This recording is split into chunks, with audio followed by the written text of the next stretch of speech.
And welcome back to There's Always Next Year podcast. It is Monday, May 15th here in the Quivira Falls studios. We have our compatriot back and ready to roll with us today. Adam, how you feeling? Much better than last Monday. No, it's good to be back. Happy to be here. And excited to dive into some topics in the sports world. I missed you guys last week. Heck yeah, we missed you too. But you did a damn fine job holding it down, and we tried our best. Had some fascinating things for me to get learned up on as well while I was on the men. So I'll learn you something. Good to be back. But out of the gate, we've got a lot of playoffs going on right now. This is the time of year where you're seeing the most professional sports playoffs of any time of year. An exciting one, and a lot of NBA headlines right now. A lot of NBA headlines. One that doesn't really have to do with the playoffs anymore, Ja Morant. What is going on with that dude? I think he's like gone off the deep end hardcore. We see him again flashing a gun on an Instagram story. He's riding around in a car with his friends, and they go IG Live, they go Instagram Live, and somehow Ja is holding a Glock again, or I don't know if it was a Glock, but holding some sort of gun again, and he's suspended again by the Memphis Grizzlies after it's not even during the season, and he just got suspended. Right, and he just did this pretty much same exact stunt. What was it? 2 months ago? Yeah, 2 months ago. So, and he was the dick of the week 2 months ago for it, if I recall correctly. Yeah, somehow he's not the dick of the week this week. We got someone better for that later on in the episode, but another repeat offender. Does Ja Morant need help? What's he need to do to get back and being right? He's a moron. There's no other way to put it.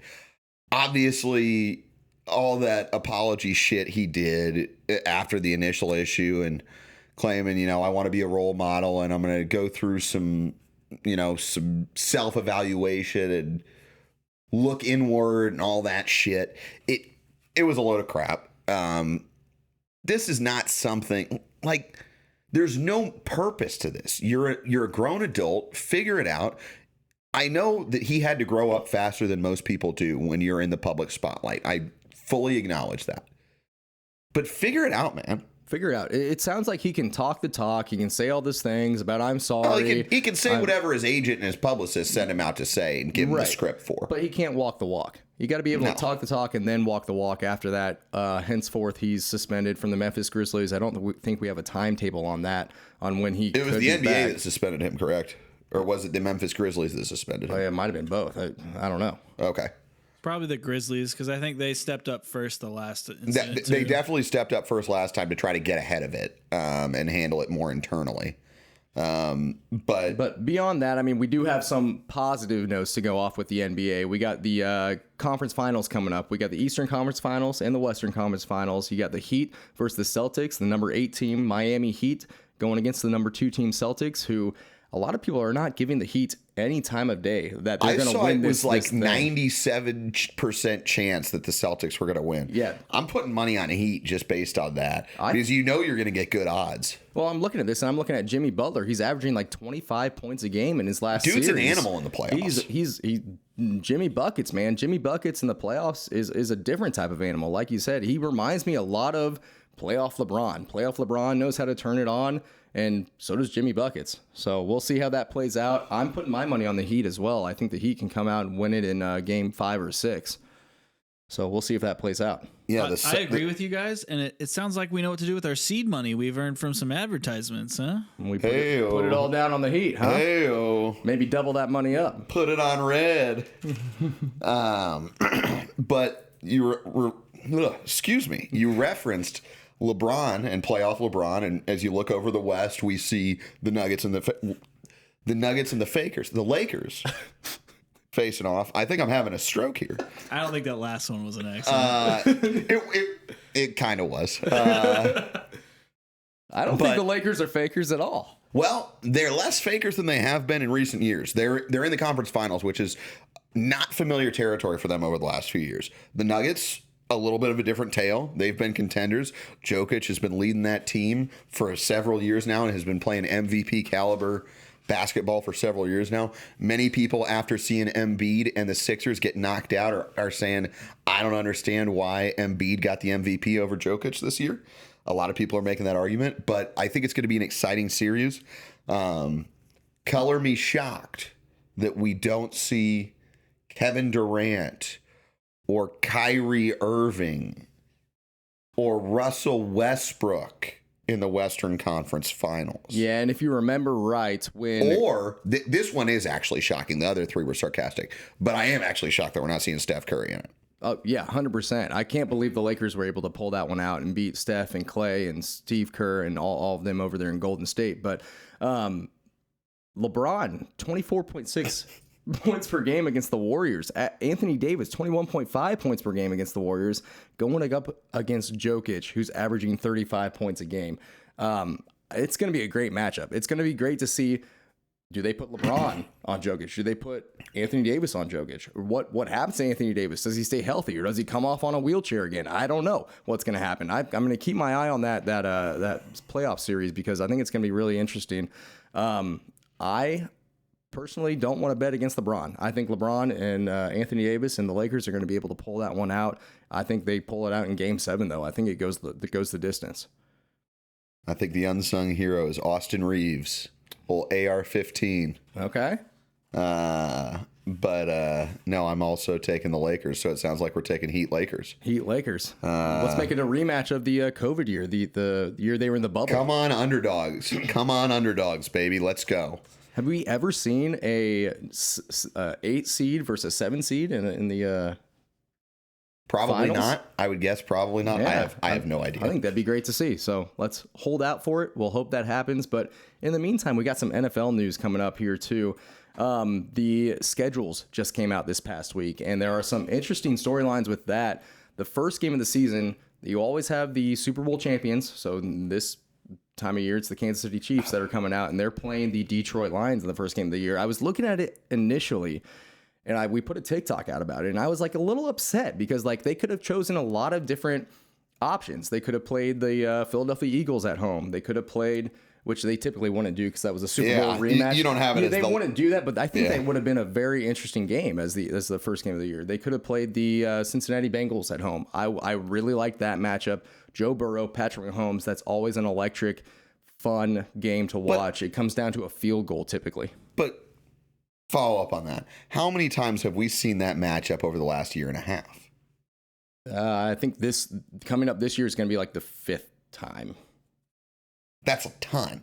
It is a ton. We haven't gotten, and likely there's a good chance we will see that matchup again come playoff time this year as those guys. Well, we see them play each other in week 17 this year. So they play at Arrowhead in week 17. And likely there will be another chance to see them. So you're saying they're going to play each other probably 2 times this year. I think it's not unreasonable to say there's a good chance. Well, the other one that I thought could have come to Arrowhead that would have been very fun to watch would have been the Miami Dolphins coming to Arrowhead. Tyreek Hill making his debut back at Arrowhead after he left, after he's talked so much shit on the Chiefs, saying Patrick Mahomes is not as good of a quarterback as Tua Tagovailoa and all of that stuff. But instead, they put that Dolphins-Chiefs game out in Germany. So Tyreek does not even get a comeback to Arrowhead. He has to go. They all go out to Germany, and Tyreek doesn't get to feel the wrath of the Chiefs fans, the Chiefs kingdom in Arrowhead.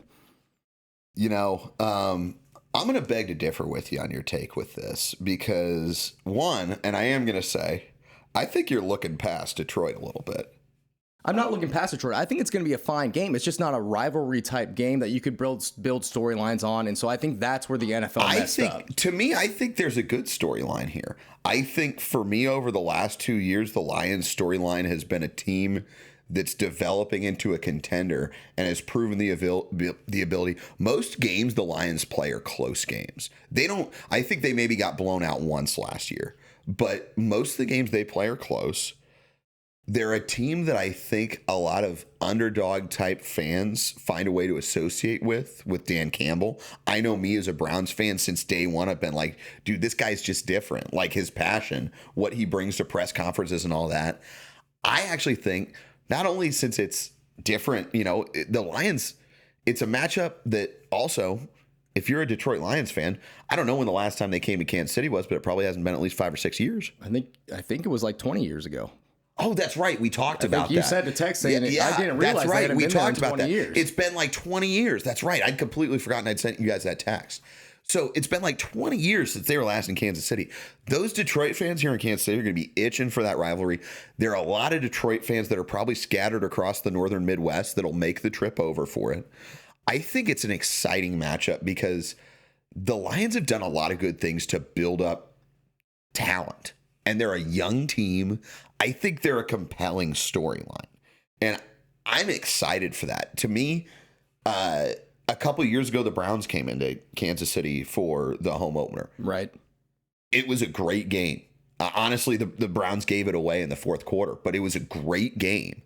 And it was so much fun for me.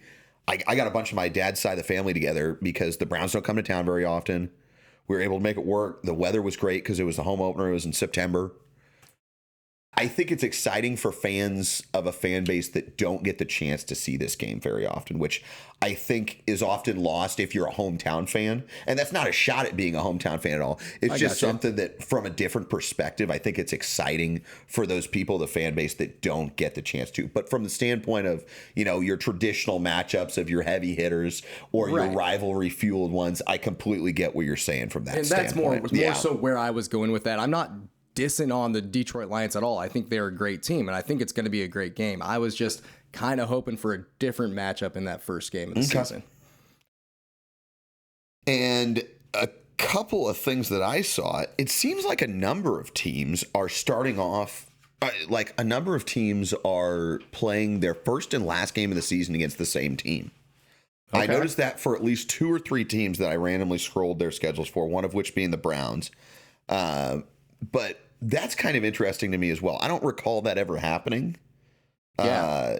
And I noticed it for a handful of teams. So I'm just...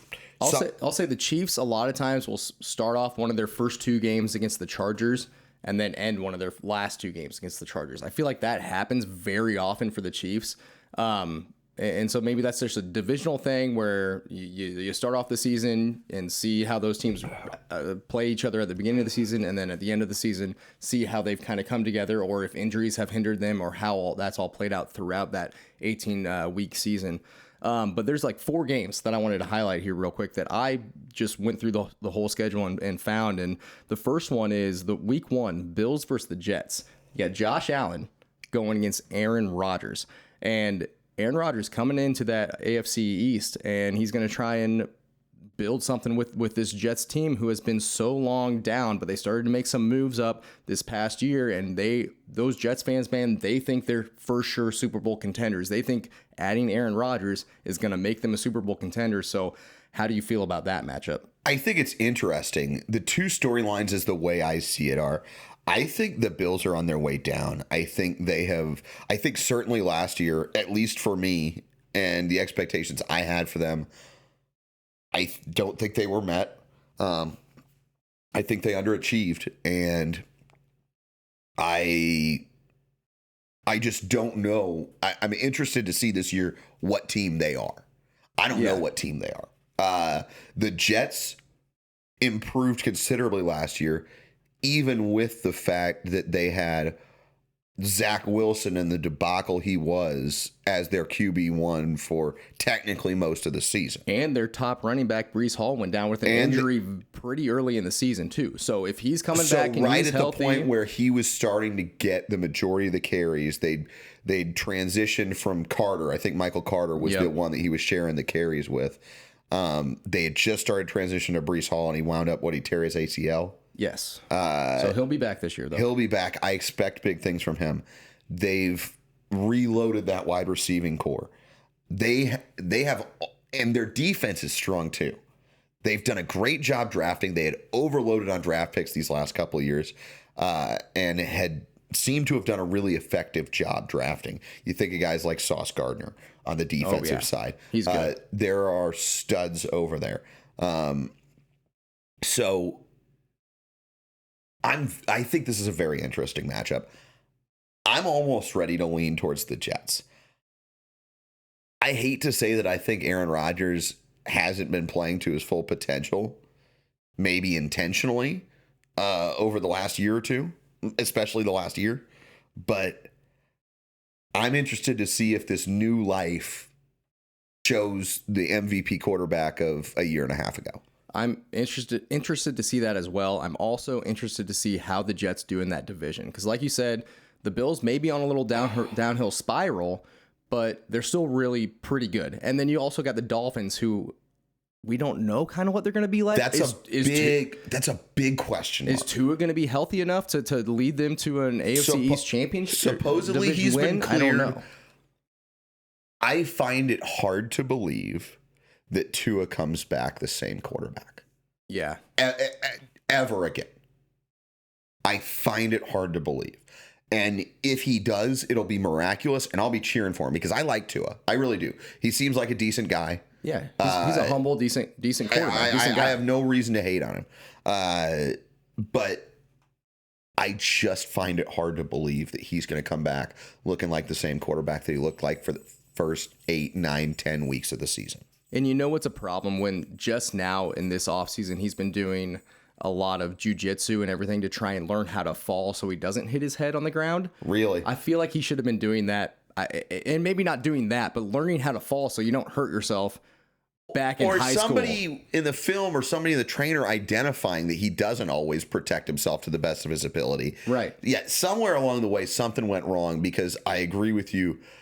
The way he responded to things or the way he did or didn't protect himself after taking initial shots, I think was a huge factor in how his season went last year and the concussions he sustained. I would agree with that. Well, moving on to my next couple matchups. Eagles at Chiefs. We already kind of talked about that. Super Bowl rematch. It's going to be electric. Week 11. Bengals at Chiefs. Already kind of talked about that. Week 17. Looking forward to that game. Always love watching the Bengals play the Chiefs. But then Texans versus Colts. You got C.J. Stroud. God, I want to throw up just thinking of that matchup. You got the battle of the rookie quarterbacks. You got C.J. Stroud versus Anthony Richardson, and we'll see. Richardson dropped down a couple spaces from C.J. Stroud. C.J. Stroud was drafted number 2 overall. Anthony Richardson number 4 overall. The Colts have been trying to put their team back together, and the piece that they've been missing has been a quarterback these past 4 or 5 years. They've been missing more than a quarterback. Well, the Texans have been missing more than a quarterback too. So right. While these are two teams that have not been very good these past couple of years, we'll see how that plays out. The Texans are looking to be a lot better this year after their big draft class that they had this year, drafting the number 2 and 3 overall picks. I think the Texans win 5, maybe 6 games this year. You think? They've got a first-time head coach. Right. They've got a first-time quarterback. Yep.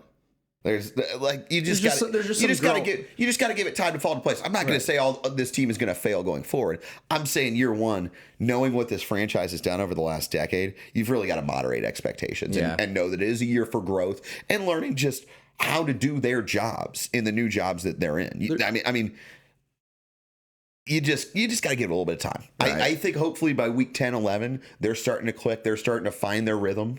Yeah, I think that would be good for both the Texans and the Colts as far as this season goes. There definitely could be some growing pains for both teams there. The thing that just caught my eye was these 2 rookie quarterbacks coming out, and this is in week 2. So we kind of get to see how these 2 rookie quarterbacks go against each other at the very beginning of the season. How they bounce off of it if, they take a loss, how they move forward. Right, 100%. Well, one of them is going to take a loss. So, right. Yeah. Texans over under 6.5 wins. I saw that. I think that's a really well-placed one. I think that I was like, I still want to lean towards the under. Like I said, 5 or 6. I kind of want to go over that. They've got an easy schedule. They see the Colts twice. Well, that whole AFC South, I mean, they see the twice. Jaguars, they will lose to twice. Tennessee, though?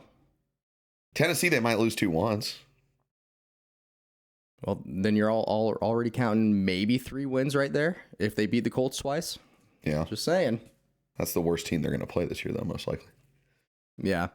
But other NFL news. So we just got word from the NFL today, not even this week, today, that one of the playoff games in the wild card weekend is going to be exclusively streamed on Peacock. You won't be able to see it on your local cable station. You won't be able to see it anywhere else unless you're in the area that team plays in. Not on Skinamax, Mike. But I'm one who typically likes to watch as many playoff football games as I can. and I don't have Peacock. The NFL put this into play when they brought this coming around when they brought Amazon Prime into it last year doing those Thursday night football games. Thankfully, I do have Amazon Prime, so I was able to watch all of those, but I don't have Peacock. So now am I going to have to go buy Peacock? And is this just a way the NFL can get in the door to try and get more streaming services involved? So then we end up having to pay for more streaming services. Are you going to watch a wild card game at home? No, he's not. But will the bars have Peacock? A lot of the bars, I would bet, don't have Peacock because they don't usually play sports games. Yeah, it's very cheap though. As far as like, I think you can get it with ads like $5 a month. Do you guys remember what a couple of years ago? I think they've done away with it, which really broke my heart. But a couple of years ago, I had Peacock, and there were a couple of shows that I would watch on it during the month of October. Do you remember what their celebration was? Did it have to do with Halloween? Seinfeld. Well, not Seinfeld. Festivus. No, I just said not Seinfeld. That's also in December. Peacocktober was what they called it. Oh, you're peacocking on me, huh? I'll tell you guys what I call it. Cocktober on you. I'll tell you guys after the show what nickname I have for that streaming service. But remind me after this. It's not appropriate. Love that. Will do.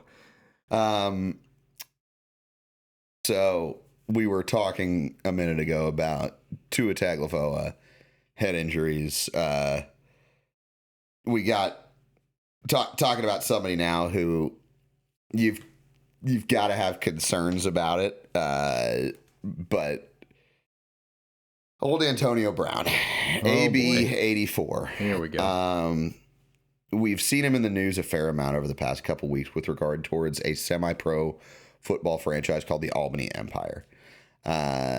Week 1, he gets into it with the security guard because the security guard is telling him to get off the field. He says, "No, I'm an owner of this team. Kiss my ass," yada, yada, yada. Sounds like Antonio Brown.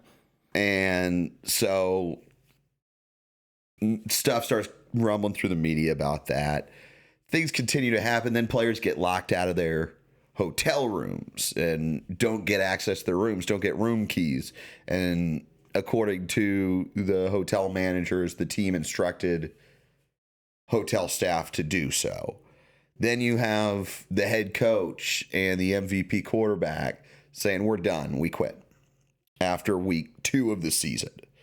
And now we're finding out that Antonio Brown isn't technically the owner. So from the way I read it, I think he is part of the ownership group maybe, but it was like an offshore account of his that paid the money to go be the owner. To get his stake in it. So like he's trying to play it off. It's almost like an LLC, right? So now he's trying to take the liability off of himself. He's trying to put it on this offshore account, offshore company that he built himself. And he's trying to say it's not me. I'm not the owner. It's this offshore account. He is the liability himself, though. That's the only problem with him establishing an LLC. He's been the liability ever since. He is the liability himself. The one thing that I want to add to this, and he's the dick of the week, right? Is that where we're going with this? Yeah. So Antonio Brown was the dick of the week. He's even more of a dick of the week because he started spouting off saying like he's a sovereign citizen, a foreign national, like the laws of America don't apply to him. Like what embassy do you belong to, my man? Exactly. So I that's kind of where I was trying to go with it, is like he's a dick of the week because basically he's not saying that he is a American citizen. He's saying that he's a foreign national. And it doesn't sit right with me. Well, that makes sense when he's got offshore bank accounts. Well, I'm sure he'll be in the news again soon. But in the meantime, we move forward. What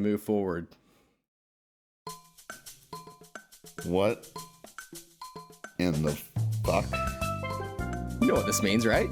Oh, wait, you weren't here last week. No, This means it's our favorite time of the show. It's time for Mike's dad jokes. At least tell me to bring a Hawaiian shirt. Get some coconut milk in here or something. I know you got plenty of those. All right, boys. Did you hear the weather forecast for the hip hop festival? They're calling for a Lil Wayne. I like that. What did the Latino male sing when he lost his job? Yo, essay. I have no idea. No clue. Living la vida broca. Adam knows something about that. And what did the man say when he looked out the window and saw breasts? God damn. Blessings. It's just nippy outside. A titbit nipply. Does that happen to you? Is that a common Yeah, occurrence? yeah. I don't Who understand the walks premise of that outside and joke. sees breasts? I don't know. Unless it's like a double-breasted robin just sitting on a limb. I mean, you could see some breasts if you're like on a beach somewhere, like a nude beach somewhere, and And you're looking out the window? And you're looking out the window. Yeah, there's some breasts out there, I'm sure. Or like if you're working in an office at a meat packing facility. I'm sure they got some chicken breasts out there, yeah. Mm-hmm. Yeah. Yeah. Good joke. Titty factory. Is that the episode title? Sounds like it could be. Moving forward, we got some other playoff action going on for you right now, and Adam's going to bring you all up to Speaking of speed the- on the NHL playoffs. As we discussed earlier, it's an exciting time of year for playoffs, and we see as we move into the conference finals or get ready to move into the conference finals, we see a matchup in the East of two teams that have been up and coming over the last couple of years. One team especially that made a number of offseason moves to really bolster their roster. The team that really bolstered their roster in the offseason is the Florida Panthers, going and getting Matthew Tkachuk in a big trade with the Calgary Flames during the offseason. That was a huge acquisition for them. Has paid dividends. Tkachuk stayed healthy. He's been a force. And we talked about that during the offseason Right. on this podcast. Right. It was one of the many big moves of the offseason. And it has done exactly what the Florida Panthers intended for it to do, which was propel them to a conference championship or the ability to compete for a conference championship and hopefully a Stanley Cup. On the other side, we've got the Carolina Panthers, who have been a contender for that conference for the past 3 or 4 years. I've talked about the fan base and the electric atmosphere out in Raleigh, where they play in Carolina, Right. being one of the best in all of hockey. You can bet that that's going to be on full display during these Eastern Conference Finals. Tuning in, that's going to be a fun series. It's going to be a loud series. And these two teams aren't any stranger to each other. They saw each other a number of times during the regular season. Okay. So they'll be evenly matched. I personally am pulling for and am predicting. I'm saying Hurricanes I'm going to say 7. I'm going to say Hurricanes in 7. I think they're pretty evenly matched. But I would like to see the Hurricanes win it. I think the Hurricanes have been around the block to this level a little bit more than them and might be a little bit better prepared to get to the Stanley Cup Finals. Moving over to the West, we saw the Avalanche knocked out early. We saw the Oilers just get knocked out by Vegas. Vegas is sitting waiting the winner of tonight's game between Seattle and Dallas. As of the end of the first period, it was 0-0. I would like to see Seattle win this one. Both teams' fan bases desperately would love to see their team move on. Seattle had a slow year last year. Dallas hasn't had a conference championship series in a long time. Their last Stanley Cup win was, I think, 2001. Well, I'd hate to burst your bubble, but I just took a look at the score, and Dallas is up 1-0 on Seattle at the end of the second. At the end of the second, okay. So Seattle's got some ground to make up in the third. But whoever wins that game tonight will be facing off against Vegas for the Western Conference Finals, which is Vegas is no stranger to. Nope. So they'll be geared up and ready for that series as well. Well, and my main thing is it'd be really cool for the Kraken to win this game tonight, and obviously you're going to be watching this after the fact, so you'll be able to tell if they're playing for it or not, but only because the Kraken were an expansion team just a couple years ago. Vegas was an expansion team, 5-6 years ago, somewhere around there. I want to say 6 to 7, but yeah, it'd absolutely. Be super cool to see two recent expansion teams play for that conference championship. I would agree.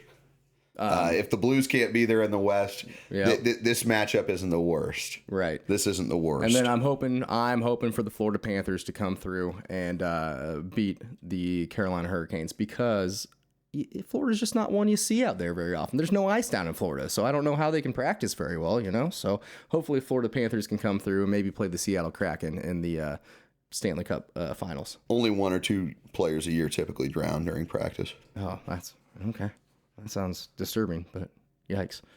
Speaking of disturbed, that was nice. I don't think you meant to do that. Oh, but I for sure did. You know I did. Definitely did not. You know I did. But speaking of disturbed, old Mookie Betts of the Los Angeles Dodgers.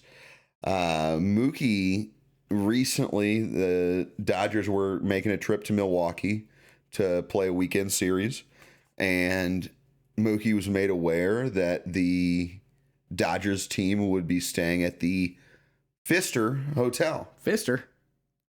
And, that's the name. And much like the faucet company, if you will. Oh, okay. I got you. I thought it was Pfister. No. Did you guys get Pfizer or Moderna? That's none of your damn business. But suppose the Pfister Hotel has been around since the late 1800s. And it is supposedly haunted. Many people over the years have told stories of strange events that have occurred during their stay, things that are amiss during wee hours of the morning, or just strange occurrences. And so Mookie said, you know what, which I'm kind of surprised, he's a bigger name. Maybe he didn't catch as much grief as I was expected, but he actually rented an Airbnb for his family and or friends and him to stay at over the weekend. Hell no, fuck that shit. I ain't staying in no haunted place. Yes, that is exactly what he said. And I did a little research of this. So he's not the only one. He's not the only one that has gotten skittish about the place. Many others have stayed there, but have had strange experiences. A couple that I came up with, Bryce Harper said he had a strange encounter while staying there in 2013 of things being moved across the room in the middle of the night. Giancarlo Stanton said the place just really gave him the creeps when he stayed there. But the one that was really interesting was Adrian Beltre. You remember Adrian Beltre? I do remember Adrian. I loved Adrian Beltre. He was always fun to watch. So he recalled during a stay during 2001 when he was playing also for the Dodgers and staying at the hotel that he heard pounding on the walls. And when he researched in the morning, there was not a room adjacent that the pounding would have been coming from. Damn. So nothing like a mysterious pounding. You got to watch out for that. Definitely. But you gotta watch out for the Pfister Hotel. I personally kind of like those type places. I kind of want to go up to Milwaukee, and I like. Whoa! Here's what I'm proposing: a TANY trip up to Milwaukee. We set up the cameras, we set up the lights, and we see if we can catch a ghost. This is what Matt wanted. This is like real Ghostbusters right here. Real Ghostbusters. We're gonna go catch ourselves a ghost up in Milwaukee at the Pfister Hotel. I'm afraid of no ghosts. Milwaukee's a great city. I went there last summer. I would love to go back. It felt like a little bit smaller Kansas City. Prices were reasonable. There were some cool nightlife areas to go out and just hang out for a little bit. I very much enjoyed Milwaukee. I would fully endorse that. I've never been, so I'm happy to go. It's a beer drinking town. You'd be fine with it. That sounds about right. Good old Midwest town. And now it's time for Matt's Hostile Takeover. Bum bum bum. Brought to you by Extreme Pool Renovation and Construction by Jerry Downs. Jerry Downs is a master craftsman. He and his team have been renovating and creating unique pool designs in the Midwest for many years. The attention to detail and the level of customer service are second to none. Jerry and his team will come through to you like no one else. Ask Jerry about the other services he offers too. Extreme Pool Renovation and Construction. When good enough is not good enough. Make sure to give Jerry a call at 816-738-3118 or reach out with an email. extremepoolsbyjerry@yahoo.com. All right. Well, today we are fanning the flames of conspiracy involving a Miss Britney Spears. Ooh. I stumbled across this on TikTok, of all places. I spend too much time there, probably. And it was a very convincing video, and it spooked me a little bit. And this person on TikTok is claiming that Britney is still being held against her will, or potentially that she's not even alive. I feel like I've heard something about this. Yeah. But she's making public appearances, right? Not public. Not public. She's posting videos. Okay. But that's about it, isn't it? Yeah. And she's posting fairly regularly on social media, Instagram, Twitter, TikTok. Mostly dances and scantily clothed body. Yep. And what's interesting to me, because when she first came out of her conservatorship, this was like November 2021. She had spent 14 years being controlled by other people in her life. This was ever since the head shaving experience, right? Yeah. Around that time. Yeah. So 2008 to 2021, she's in this conservatorship where she's basically not a person or an adult in the face of the law. Right. Her family and attorneys have total control over her life. Her basically. finances. Yeah. Pretty manipulative, whether or not correct or not. I think you have to be so close to the situation. You got to imagine it can't be correct. Not for that long anyways, certainly. But so this TikTok, this conspiracy, is showing this video of her dancing, and in one frame, literally one frame of the video, the apparent like AI face mask filter falls off of her face. And besides being in scantily dressed clothing, she's always got very dark eye makeup on. And I think that's a callback to her younger years. I think that was what she did when she was younger. I think that's kind of, at least in her mind, her face to the public, I guess. Uh-huh. So I think that's, kind of why she's doing that. But all her eye makeup falls off and her lips and teeth change for one frame. And then it's right back to the other one. Do they have any suspicion about who the individual actually is? I think there's like a girlfriend or a wife of someone else in the family. A lot of people are saying Jamie Lynn, her sister. That's what I was thinking. They look a little bit alike. It's not hard to find someone that looks like her, I don't think. Especially if you're throwing a filter on. Yeah, especially. And then another comment in this same video, she's in a yellow top, and there's like some yellow flowers in the background that between cuts like appear and disappear. And I don't read too much into that because like clearly there's cuts in the recording, and like it's show business. There's cuts and editing, and like I don't know why the flowers disappear necessarily, but sure enough they do disappear. But the lighting, the yard, everything behind her looks right. But they also do point out that they think it's a green screen behind her, perhaps. Okay. Which I could probably buy, as far as like, especially if you're going to take or dance for 15 minutes, let's say it takes 15 minutes of dancing to get a 2-minute TikTok. Pretty easy to believe. Right. Yeah. You get hot and sweaty outside, right? So if you've got the money and you're already paying some kind of editor, especially if it's some kind of editor with some AI face technology, yeah, why not do it in front of a green screen? But it's spooky, it's creepy. She's not addressing it, or her accounts are not addressing this head on, despite this TikTok getting quite a bit of traction. And I don't know. I could see it going either way, as far as like, it would be really convenient if you wanted to wear that eye makeup and you just paid someone to make a filter to put that eye makeup on you. I could see that. Yeah. This isn't the first conspiracy, though, of like a famous person maybe being dead. Avril Lavigne, there was something similar that Avril Lavigne went through back in the day too, right? I think there are still people convinced she still is too.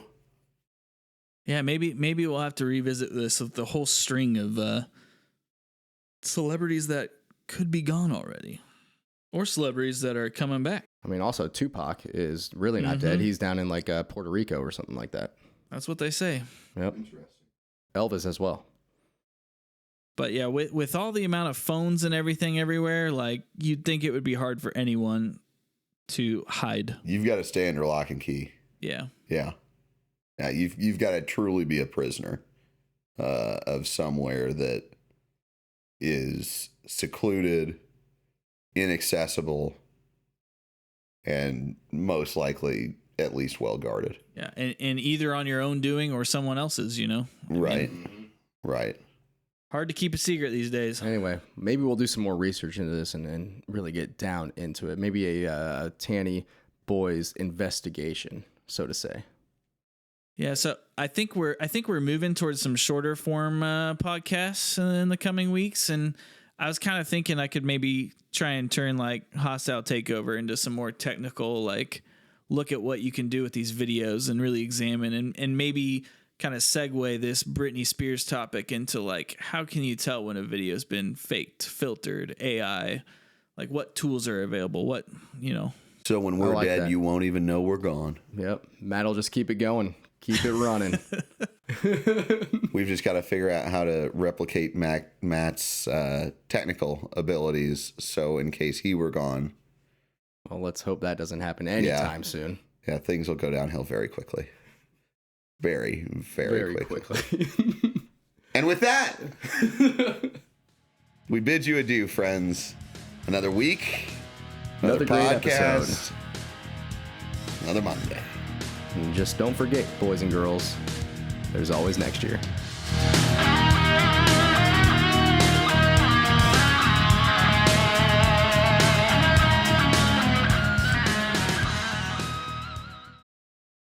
That's my there sister mama.